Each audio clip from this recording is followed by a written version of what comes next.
दूसरा श्लोक है मोघशा मोघ कर्मणो मोघ ज्ञान विचेतस राक्षसीम आसुरीम चैव प्रकृति मोहिनीम श्रुत।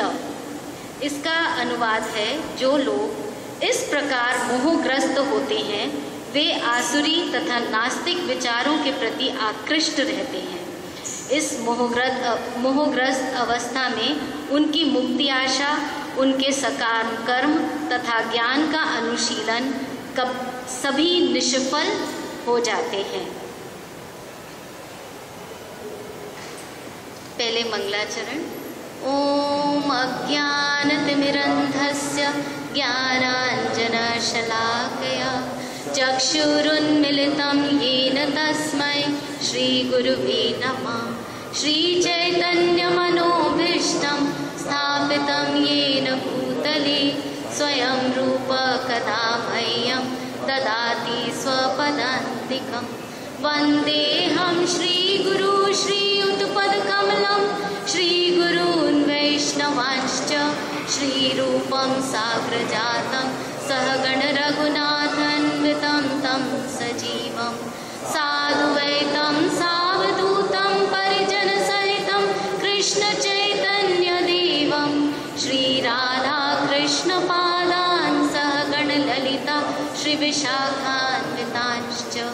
हे कृष्णा करुणा सिंधु दीनबंधु जगत्पते गोपेश गोपिका कांत राधा कांत नमोस्तुते। तप्त कांचन गौरांगी राधे वृंदावनेश्वरी वृषभानुसुते देवी प्रणमामि हरिप्रिये।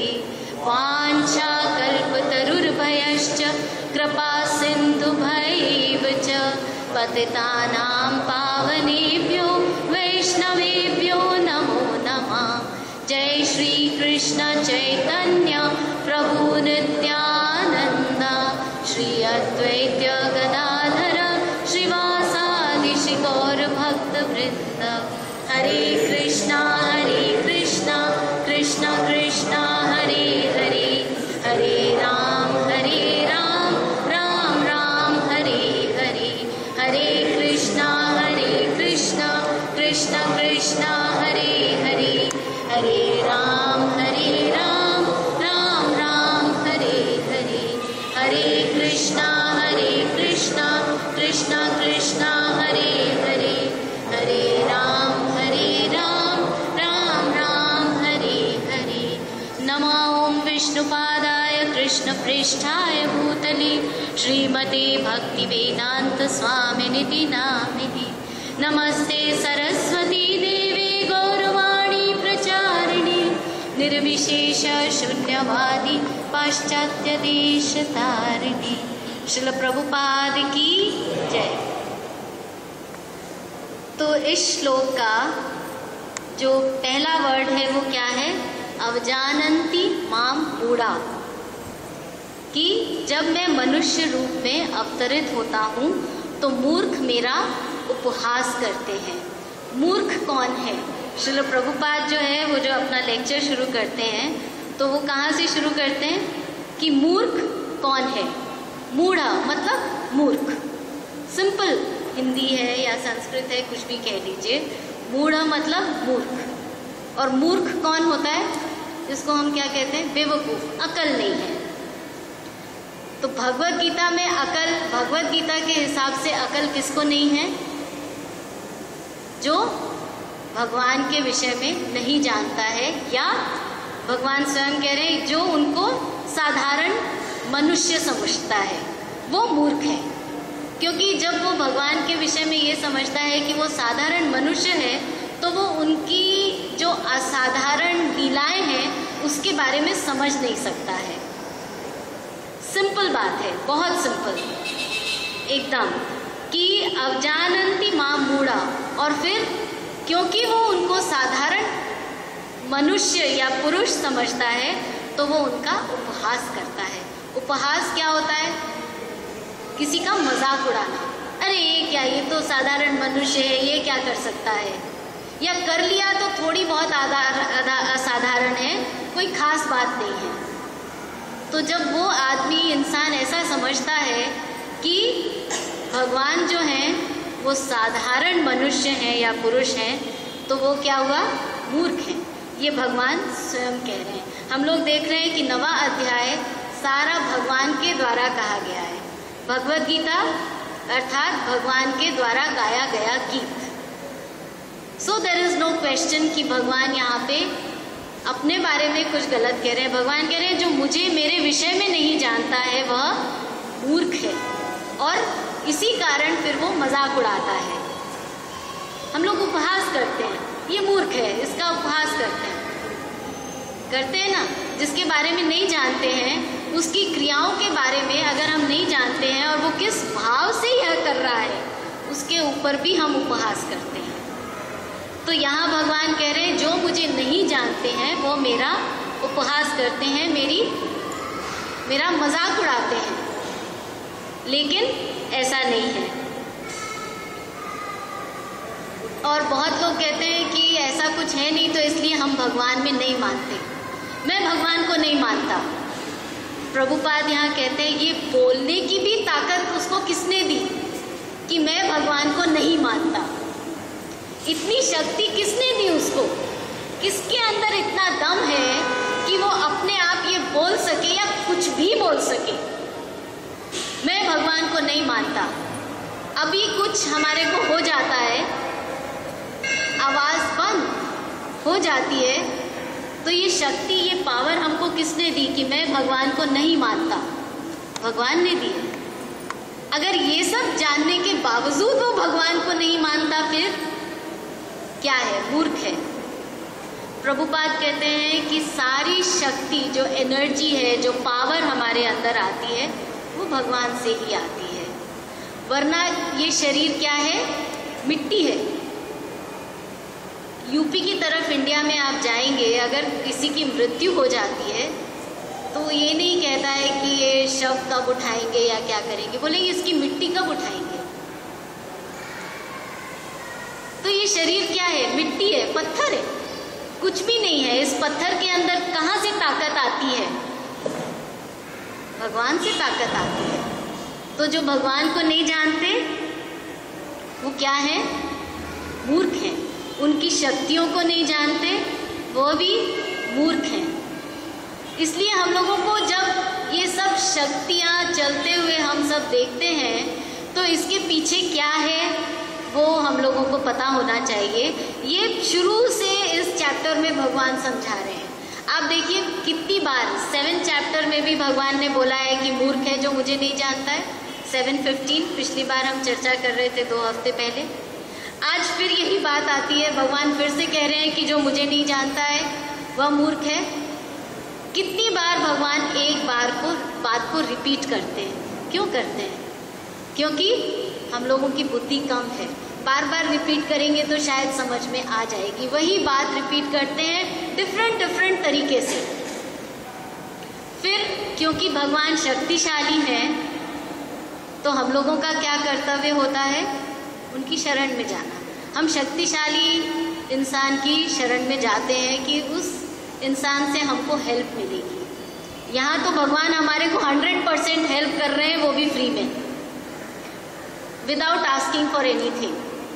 100% हेल्प कर रहे हैं।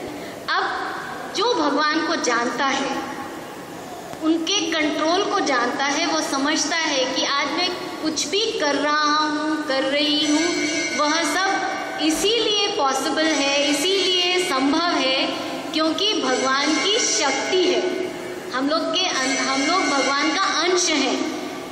जैसे ही वो आत्मा निकल जाती है हम लोग फिर क्या पत्थर हो जाते हैं। देखा है, शव थोड़ी देर के बाद हिला नहीं सकते हैं, एकदम स्टिफ हो जाती है बॉडी। प्राण निकलने के बाद बॉडी एकदम स्टिफ हो जाती है।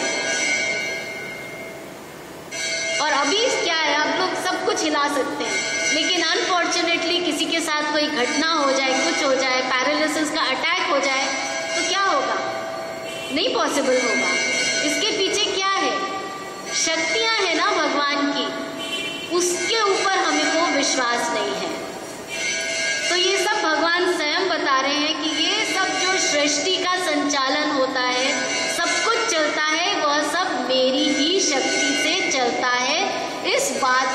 जानो।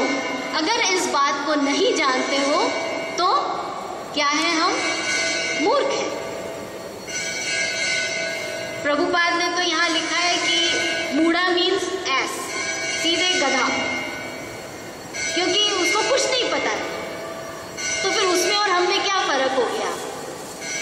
हमारे में और जानवर में यही फर्क है ना कि हम लोग ये सब चीज़ें समझ सकते हैं और अपने विवेक का इस्तेमाल करके भगवान के द्वारा दिए गए ज्ञान को अपने जीवन में लगा करके सदुपयोग कर सकते हैं इन सब चीज़ों का।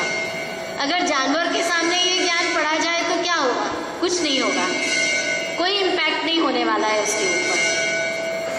और हमें इन सब चीज़ों का ज्ञान कहाँ से मिलता है? शास्त्र, साधु, भगवान के भक्त, और सबसे बड़ा प्रमाण क्या है? स्वयं भगवान। भगवत गीता में स्वयं भगवान प्रमाण दे रहे हैं, कह रहे हैं, बार बार बता रहे हैं कि मैं भगवान हूँ, अहम सर्वस्व प्रभो। सब कुछ एक बार नहीं, कितने श्लोक हैं यहाँ पर जो कि यह भगवान स्वयं बता रहे हैं कि अहम सर्वस्व प्रभो। तो हम लोगों की बुद्धि या हमारे मनुष्य जीवन की सफलता किसमें है कि हम लोग इस बात को विदाउट आर्ग्यूमेंट ये समझ लें। आर्ग्यू करने जैसा कुछ है ही नहीं, सिर्फ समझने जैसा है। क्या आर्ग्यू करेंगे कि भगवान मैं तुम्हारे जैसा हूँ या मैं तुम्हारे बराबर हूँ? नहीं, इतनी तो शक्ति ही नहीं है हमारे अंदर। इतना हम बोल भी नहीं सकते अगर उनकी शक्ति हमारे अंदर ना हो। सब कुछ करने के लिए हमको पावर चाहिए, शक्ति चाहिए, और वो शक्ति हमको कहाँ से मिलती है? भगवान से मिलती है। जिस दिन ये शक्ति छीन ली जाएगी उस दिन हम लोग मिट्टी हो जाएंगे, पत्थर हो जाएंगे। फिर तुरंत घर से निकालने का प्रोग्राम बनाया जाएगा, जो लोग रह जाएंगे उनके द्वारा तुरंत इंतज़ाम कर दिया जाता है 24 घंटे में, क्योंकि ये शरीर ऐसा है कि डिकम्पोज होना शुरू हो जाता है। हम लोग इतनी दिन भर सफाई करते हैं, नहाते हैं, ब्रश करते हैं, सब कुछ करते हैं, उसके बाद भी स्मेल आती है। कुछ भी हमारे शरीर से खुशबूदार नहीं निकलता है। Everything smells. अगर हम इस शरीर को, भौतिक शरीर को कितनी भी साफ सफाई करते हैं, 2 बार, ज़्यादा गर्मी होती है तो 2 बार भी नहाते हैं, 3 बार भी नहाते हैं, in spite of that the body smells, because ये शरीर नश्वर है, भौतिक है। इसमें शक्ति जो है वो सब भगवान से आती है। तो हम लोगों का क्या कर्तव्य है? यहाँ पे चैतन्य चरितामृत में लिखा है कि सर्वोपाधि विनुर्मुक्तम तत्प्रवर्तेन निर्मलम ऋषिकेन ऋषिकेश सेवनम भक्तिर उच्यते। यह सब जानने का कि भगवान सुप्रीम कंट्रोलर हैं, सारी शक्ति हमें भगवान से मिलती है, यह सब जानने का प्रभाव क्या होना चाहिए? प्रभाव क्या होना चाहिए? कि हम लोग भगवान की सेवा में लग जाएं। ऋषिकेन ऋषिकेश सेवनम भक्तिर उच्यते।